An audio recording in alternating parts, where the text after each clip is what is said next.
Pag pumapasok po sa atin ang salitang kawal, ano ang unang naiisip ninyo? Sundalo, ano pa? Ano po, sister? Tagapagtanggol. Ano pa po? Tagasunod. Tagasunod. Yun. Naisip niyo ba yung Marines?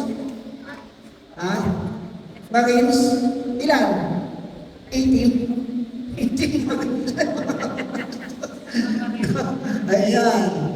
Sabi ng ating Panginoon, lumayo kayo at ipahayag ang kaharian ng Diyos. No, ayan, pinapupuntos niya, pagkilingin yung mga may sakit. No, yung puso niya, pinahahayo niya yung kanyang mga anak. No, yung kanyang mga kawal. No, lumayo kayo at ipahayag niyo. No, ganyan ang sinasabi ng ating Panginoon sa Evanghelyong ating binasa ngayon. Ayun, wala na tayo. Dapat pag-uusapan natin ito. Kailan ka sumabak? Pag nilaya na lang po natin, pag-uwi natin sa bahay. Ha? Okay, isang daw. May tanong, sabi niya siguro mga dalawa lang. Kailan ka sumabak sa isang bagay na hindi ka handa? No? Hindi ka preferred? Pero sa huli ay naging maayos naman ang lahat dahil sa tulong ng Diyos. No, hindi ka handa. No, pero dahil sa tulong ng Diyos, dahil sa pagdadasal mo, dahil sa gabay ng Espiritu Santo, naging maayos na lahat. No, meron bang naging ganun sitwasyon sa akin? Meron. Isa ko, tayo sa kamay. Na-encounter na itong sitwasyon na hindi ako handa, pero sa tulong ng Diyos,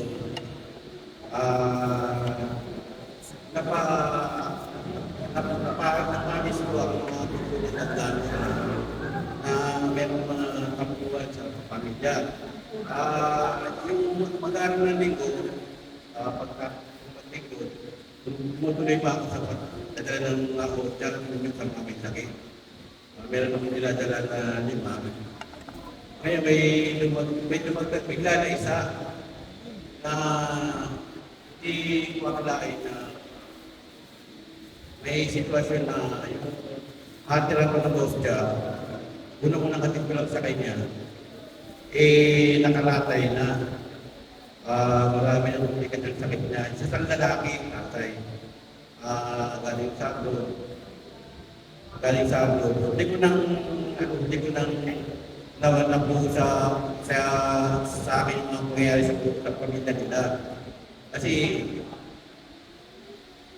nung hinatira ko siya noong linggo, talagang nakapikit na.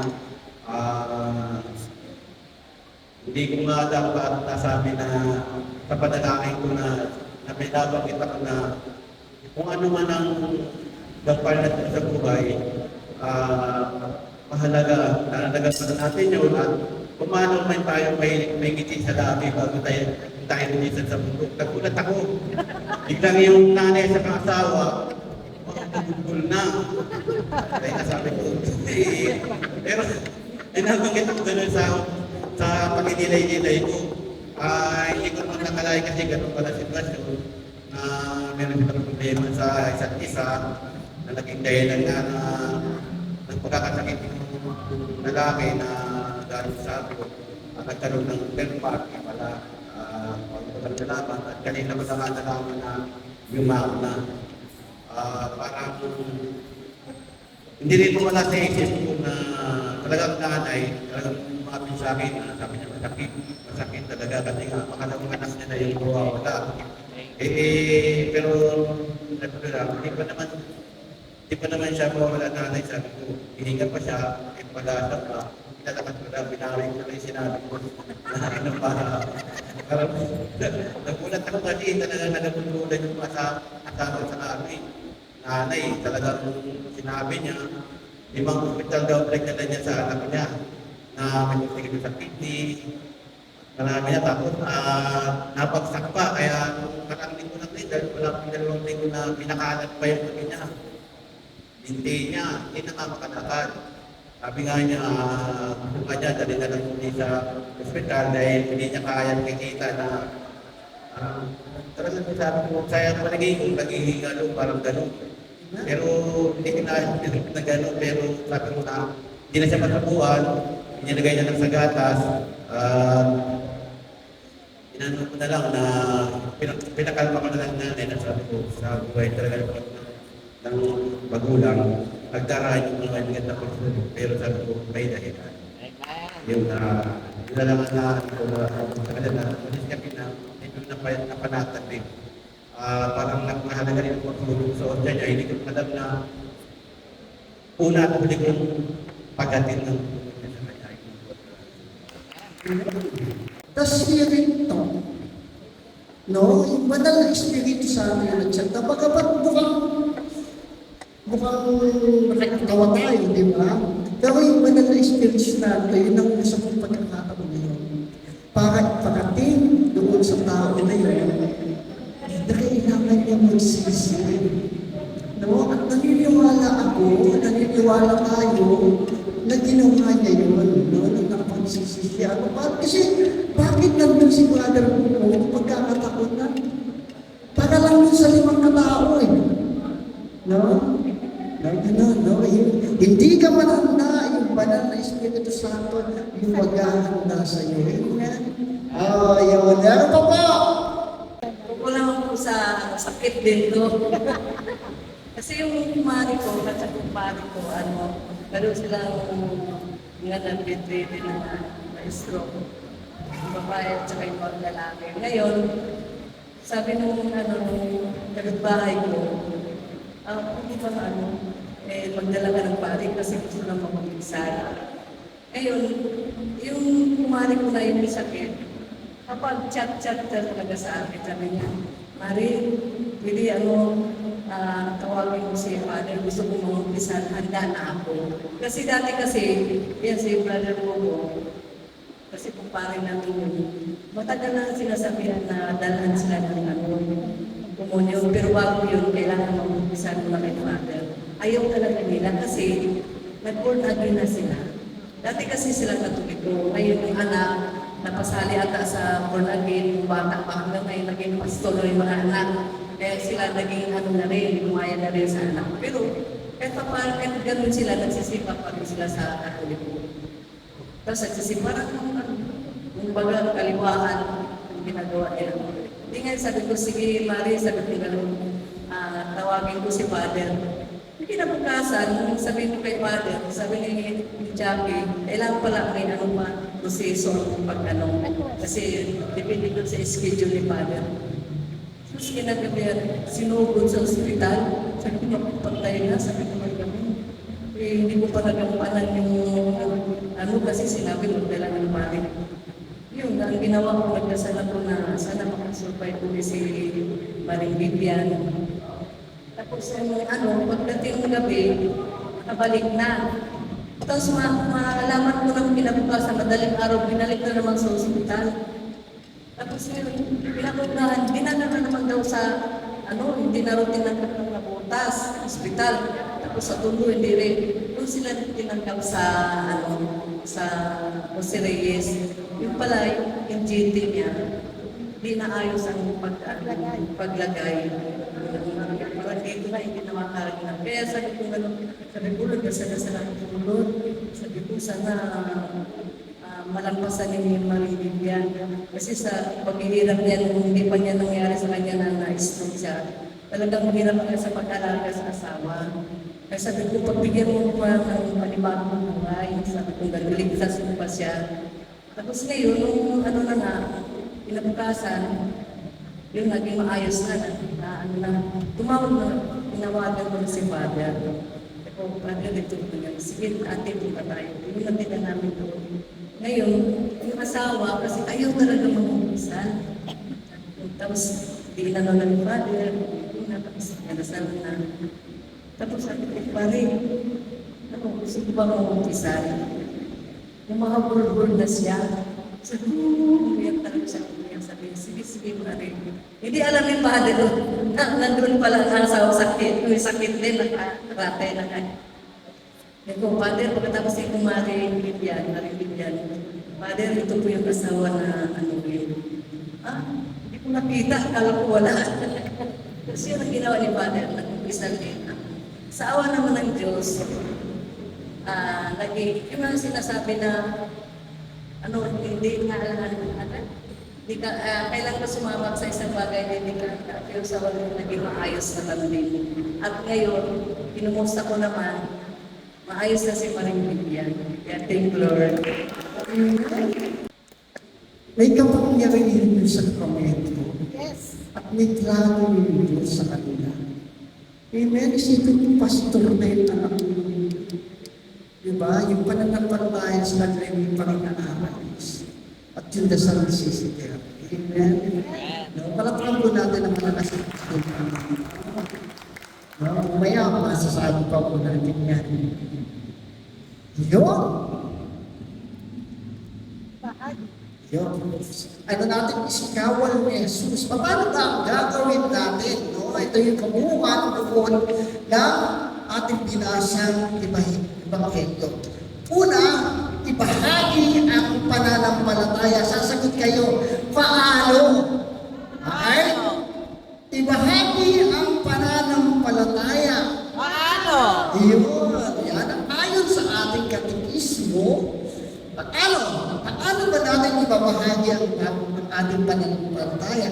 Ang bawat binyagan, is tayo yun, lahat ng Katoliko, ay nakikibahagi sa misyon ni Kristo na ipahayag ang mabuting balita.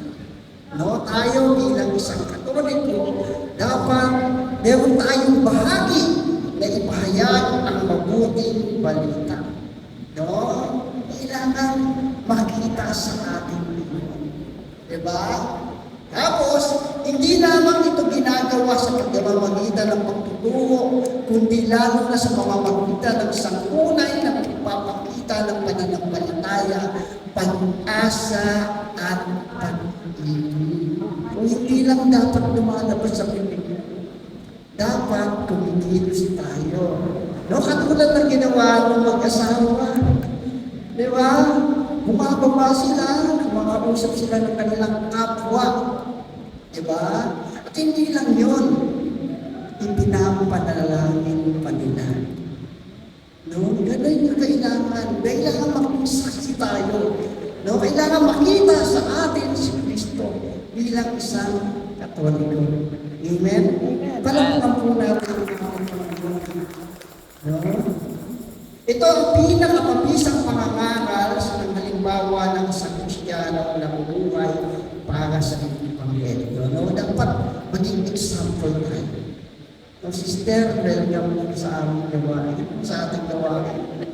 No? Nakita ko si sister kanina doon, sumasayaw eh. No? Kahit nakatalikod ako, no? Welcome po sa gawain, sa Taclara. No? Sa kanilang charismatic communities dito sa atin. Sino po nagdala? Ikaw po, kasama kayo. So, assignment niyo po yan. No, dapat next Friday. Next Thursday, nandito po si sister. Pangalan niyo po, sister? Ano po? Regeline. Sister Regeline, lagi po kitang pagdarasal. Para mag-isa po yung panalangin, namatid po kayo tuwing Thursday.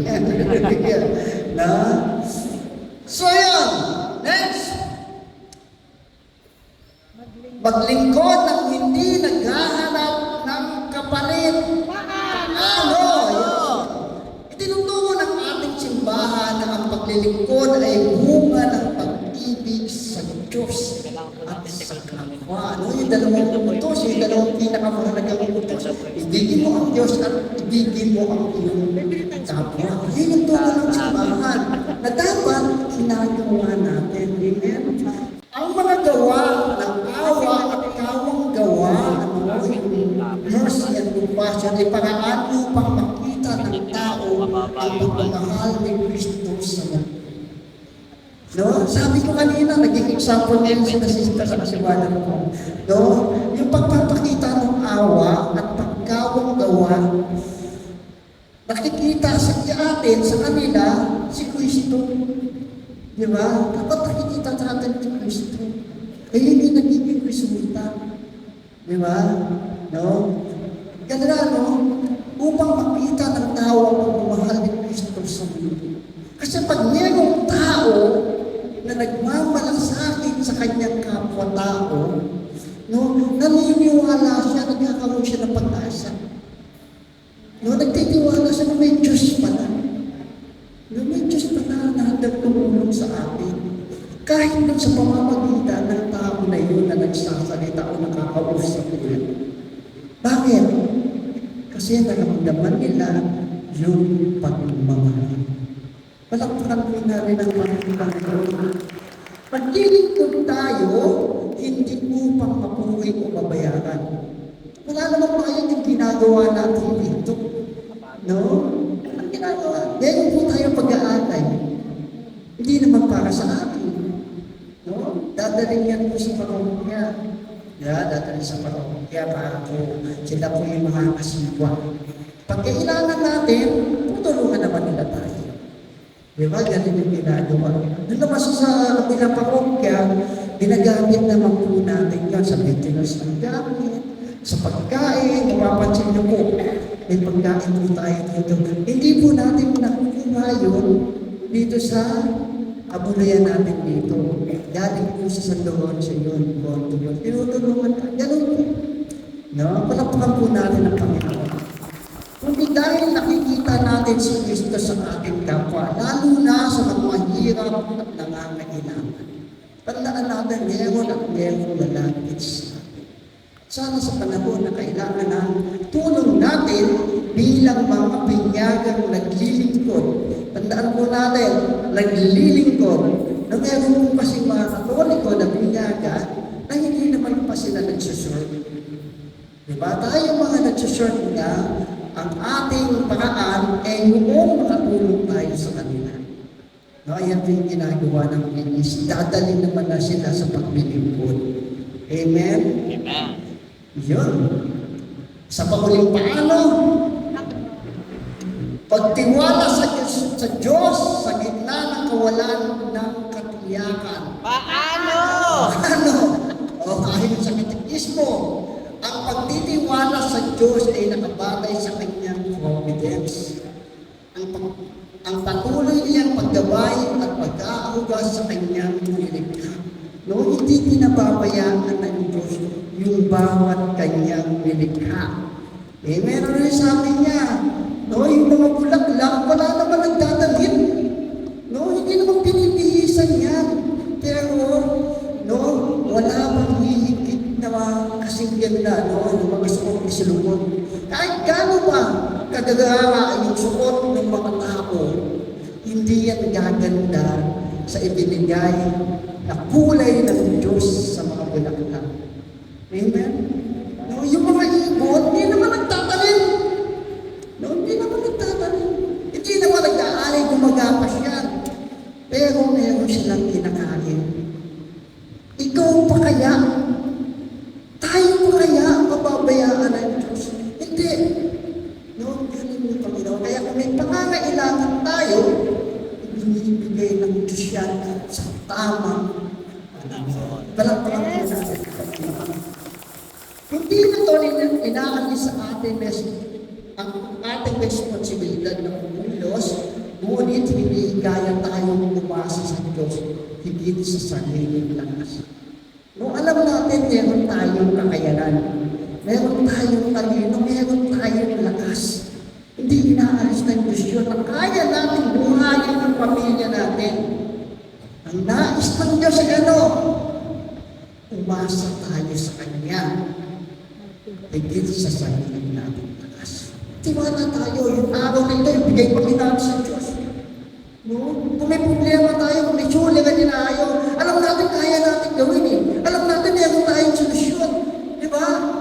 Pag suradang dito, kailangan bili ng bigas, ha? Kailangan kaya mo na ako. Di ba? Iikot pa ako sa dali, wala pa ako pambili ng bigas eh. Di ba? Alam mo yung bakit dito, mayroon siyang meron siyang masayerong isasakay. Pero, ang nais ng Diyos, yung magtiwala tayo. Lord, sana may mag-isakay ako. Di ba? Lord, sana may mag-isakay para meron na akong pambili ng bigas. May pangbaon pa yung anak ko. Amen? Ganon yung nais ng Diyos. Magtiwala tayo sa Kanya.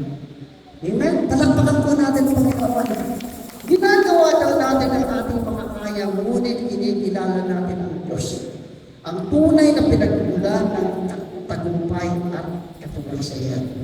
Kasi siya yung nag-aayos ng lahat. Amen? Yun. Sabi mo, hindi lang ito ka Ayan. Maging tagapagdala ng kapayapaan sa pamilya at komunidad. Paano? Isa pa! Paano? Isa pa! Paano? Okay, ang sabi ng simbahan, no, alam niyo po muna po sabi ng simbahan. Alam niyo bakit? Para hindi po ako magkamali. Di ba? No, sabi niyo yun eh. Sabi ng simbahan yun eh. Sabi ng magisterium yun eh.